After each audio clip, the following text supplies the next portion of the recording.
Hey guys, how you doing? Welcome to the Academy Answers podcast. I'm doing this one really early. This is 6 a.m. in the morning and it's, 21 degrees outside. It feels like, I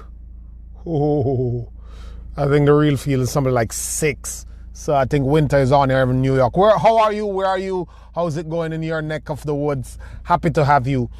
Always a pleasure. This is the Academy Answers podcast where we discuss the topics that we get from our blog or social media about happiness,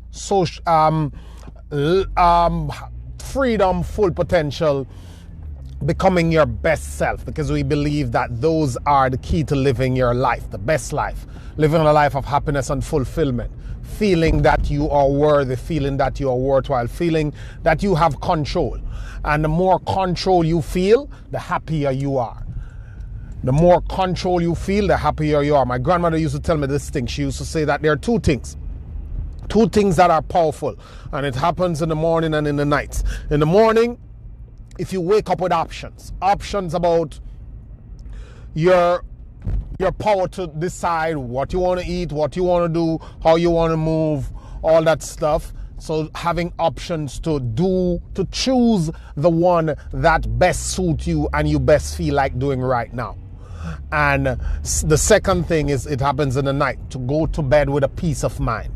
And she says those are the crucial things that goes into your happiness. I never paid it much mind. As a kid, grandma is always trying to give me lessons. But then as I grow older, I realize that options is so important, because if you wake up in the morning and you don't feel like going to work, or you don't feel like going to the business place, or you don't feel like making breakfast, having options to start your day where you say, okay, I'm not going to go anywhere today. I'm going to stay here and do X, write or read or walk my dog. And I'll just call Tom and tell Tom to get this done until I get there, or I won't bother go today. Or next week, this morning I'm going to just go online and get this ticket because I'm feeling tired. I'm going to go over there to Key West and see that beautiful sunset. I'm going to hop over there to Bali and get in that rainforest and chill out with my family and just relax for a couple of days. I've had a rough 2 months.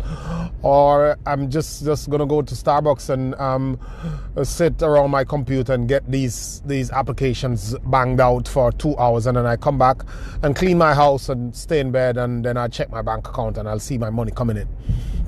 Those are options. And peace of mind is going to bed in the night saying, wow, I've done all that I wanted to do today, or all that I should do, or today I feel comfortable that I was in charge of my day and I'm building my own destiny. Those are awesome stuff. So that's what we discuss here. We discuss how to get to a life of options and peace of mind. In grandma's terms, we call it happiness and success and fulfillment, and freedom and all those fancy terms that are new. So I was doing this 20 for 20 series. I'm at number 10. I'm at episode 10 in that 20, and we're going all the way to 20.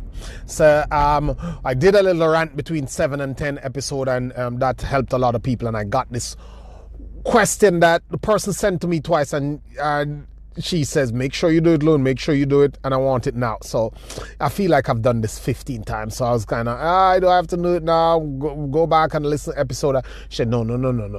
Do it in the context of the last one you did, which is 10. So she's on social media, messaging me on my email list. It's okay. All right. I don't mind doing it again, because she said to me, well, she got me, because she said to me that, Lewin, you're the one who said that we often need to be reminded more than we need to be instructed. So let's go again. Let's be reminded. That's my own words. What am I going to do?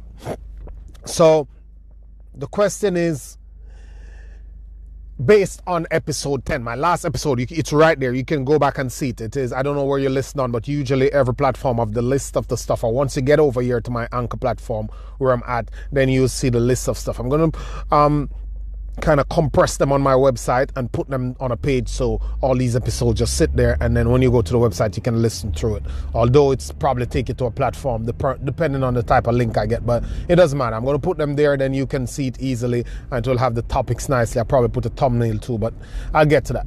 So the question is,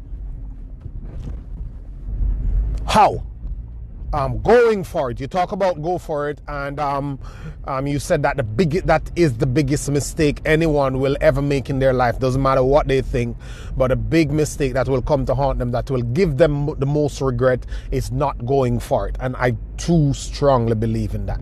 Not going for it is going to be the biggest mistake that you can ever make. How do you go for it? Well, I can go on and give you a long whole back and forth principles and strategies that that are everywhere, that are on this podcast, on YouTube, in a book, in a classroom, at a seminar, at a function. But I can also break it down into 3 simple things for you. Just three simple ways, real simple, upfront, that you can check off every night, that you can look on in the mornings, that you can look at the end of the week, that you can look at the end of the month. That baseline triangle that you can actually take up, look on and say, okay, in this area of my life, in terms of going for it, and you could put going for it, am I going for it at the top? And then you could double line that, and then in the back of your journal or your diary, you could put the triangle. And if you do this, I'm promising you, if you do this, you will nail it. If you do this, all you'd have to put in the middle of triangle is one thing. So I'm going to give you the 3 things, and then I'm going to put right there in the middle of the triangle what anchor these 3 things, and put them all together and make it a must work for you once you're granted the gift of a little length in life, so you don't go dying or anything like that. You will actually get to it. When you wake up in the mornings, there's one thing that you, I, Bill Gates, Oprah, everybody has. Jay-Z, Shark Tank guys, you name it. Jeff Bezos, Elon Musk, all of us have this thing. 24 hours. The same 24 hours. Everybody gets that. Nobody gets 24.2. You cannot get 25. There's 24 hours in a day. And that forms the base of your triangle. 24 hours, 24 hours, 24 hours, 24 hours, 24 hours. The first thing is an analysis of your 24 hours. How many hours are you going to pull from that 24 to put into going for it? How many hours are you going to put into that 24 into going for it? So this is not going to be complicated. This is really simple, easy, and straightforward. This probably lasts me, I don't know, sometimes I ramble along, but this shouldn't go more than, say, 15 minutes. How much time are you going to put in? So when you wake up in the morning and you have that 24, as you do every morning, whether you're going to plan it a week out, a month out, however you set your schedule, whether you hit them a day at a time, I'm going to ask you, how many hours are you going to put into going for it? That's the first part of the triangle. The second thing is, when you go out there in this modern world, you earn money.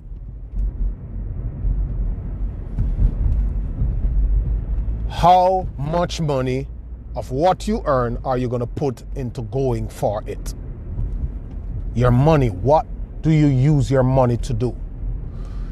And I'll do this episode a little further down, but listen. Money is a tool. Money is a tool. It's not a security base per se. Because even if you have it as a security base, you have it for a tool. There's no point in hoarding money. There's no point in sitting on money, because your January dollar is separate from your December dollar. We get into the topic of money a little bit further on, but I'm just saying to you now that how much of your money are you going to put into going for it? That's it. How much of your money are you going to put into going for it? So how much time, how much money are you going to put into going for it. People want to acquire things by osmosis. In other words, they want it to happen for them without putting resources into it. When you were younger, when you're going to school, you woke up in the morning. You know why you can read and write? You know why you can do complex math and accounts and English word and do phraseologies and write stuff and analyze stuff? Because you woke up every morning when you're a child and they have you drilled into this process. Wake up, go to school, come back, go back to school, do this homework. You're at school, you're at it, you're putting time into it. You're putting time, there's time. Always, consistently for years, 20 years of your life. There's nothing else that is outside of the bodily functions that you do more consistently. And that's school. School, it is structured, it is planned, it is programmed. And then you go and you go and you go and you go. That is the only reason why you know it so well. To speak, to have moral ethics, all those stuff that is around you that you do. You learn it because you're putting time and effort. The money you were putting into it, you're buying books, you're eating, you have to get money to go to school for lunch, you're buying pencils, you're buying study materials, you have to put money into it. It's the same thing. How much of your money are you putting into it? Are you buying a book? Are you reading something? Are you paying for the internet so you can have Wi-Fi to go online and do the course and do the research and do the study?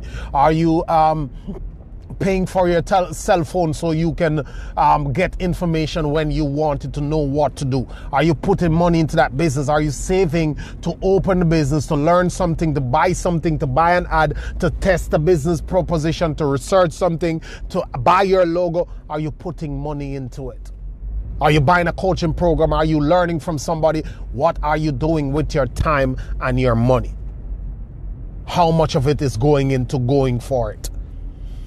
And the third thing is your effort. How much effort are you putting in? Are you sitting down? Are you focusing? And are you going in a structured way? So by effort this way, I mean how you approach it. What's the mindset and what's the processes that you are wiring it with the time and the money. So you have the time in the mornings and you have the money. Now the effort is, are you just like some people, for example, just go over to the gym and you're spending the time in the gym, but you're talking, you're gazing, you're horsing around, you're looking at this person, you're talking on the phone, you're texting. You're putting in the time and you put the money in, but there's no effort.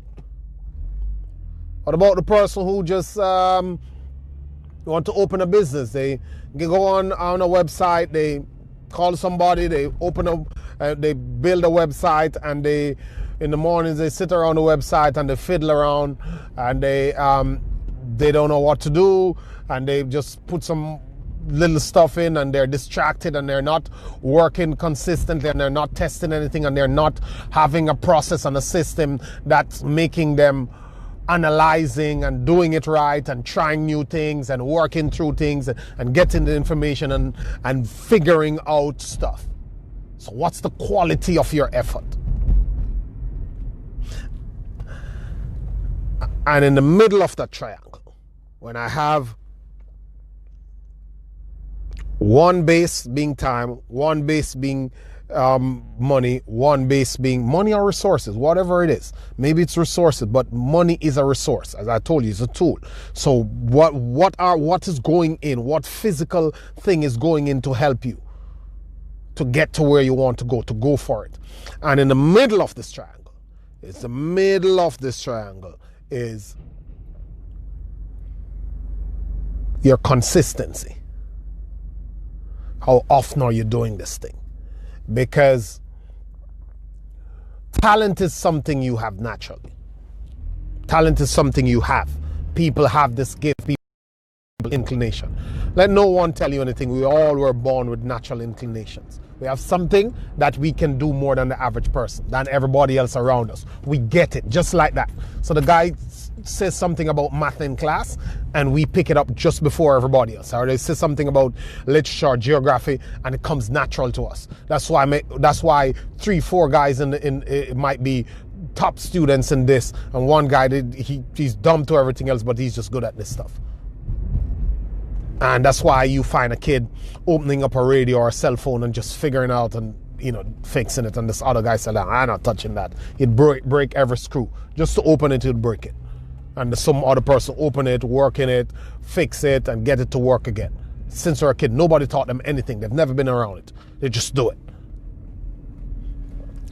But that's talent.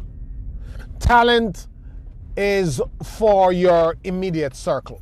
We're playing chess, or we're playing dominoes, or we're trying to look at mom's phone, or we're trying to sew something and, for a cousin, and it goes there and we can do it. And it's like, oh yeah, give it to Math. He's good in the office in terms of figuring out how to make the phone work. That is fine. Skill, to monetize it, to be known for it, to be able to compete in the marketplace, to get a foot into the marketplace. That talent has to turn into skill.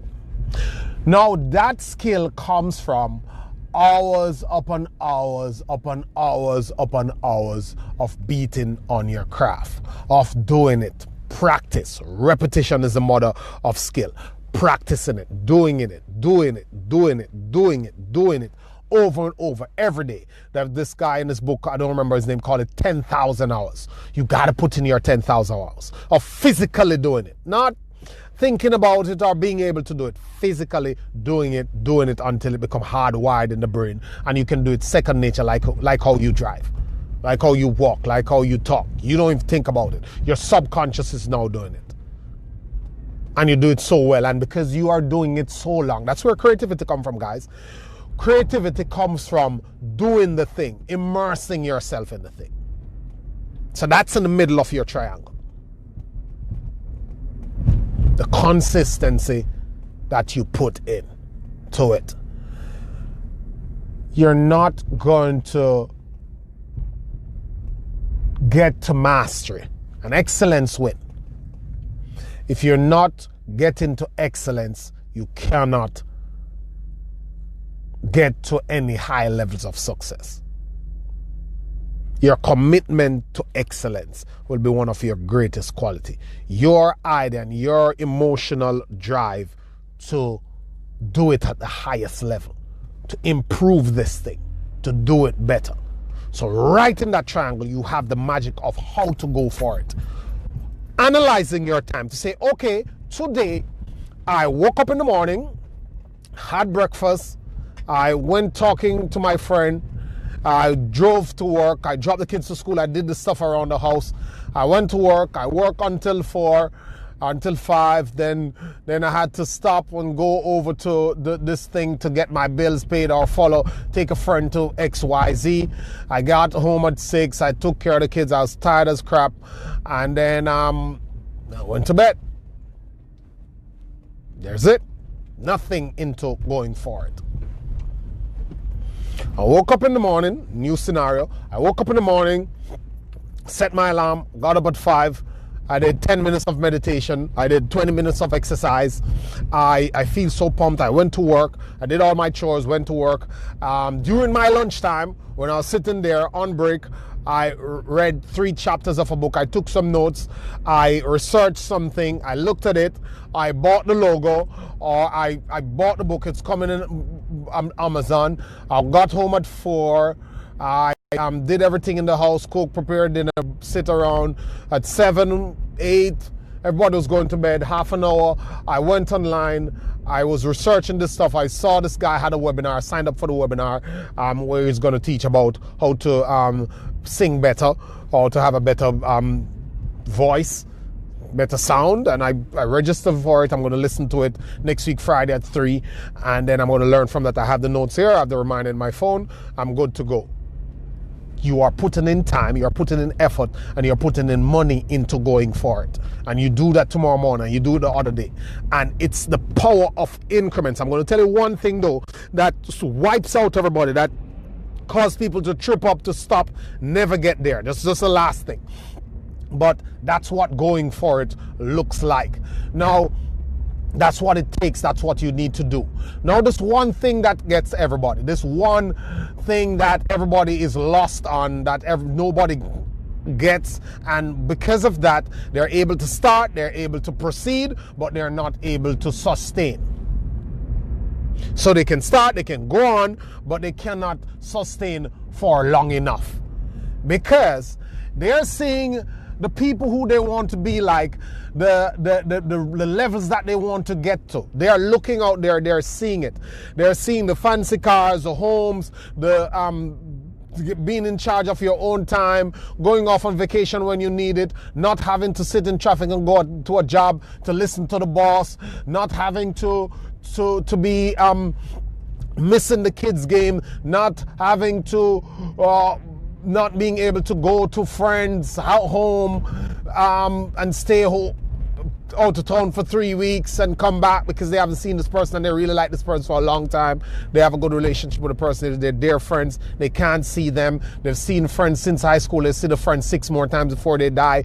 And all that stuff that annoys them, that they think about, that sits on their mind and their consciousness every time. They're seeing this thing and they're seeing other people doing it. And they're looking on it and they're like, I want to do this. I want to do this. I want to do this. And they are thinking that the $1 million that they want, the mansion, the lifestyle, the options, the peace of mind that they want, they're thinking that it is this grand event that's going to happen one day when they wake up. And nothing works that way.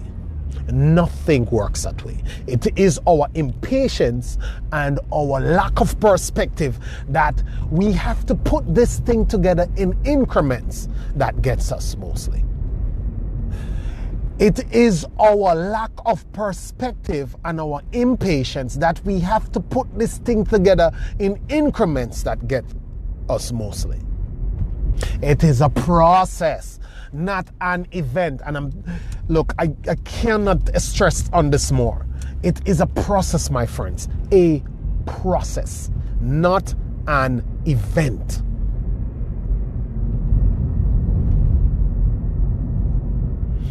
It's not going to happen overnight. It's not going to happen in chunks. It's dangerous when it happens in chunks for like the lottery winners and a couple of people who come into it from inheritance or something. When it happens in chunks, what happens is that you are not the person who maintained this thing. And there's a thermostat that all of us have. Your thermostat is who you are.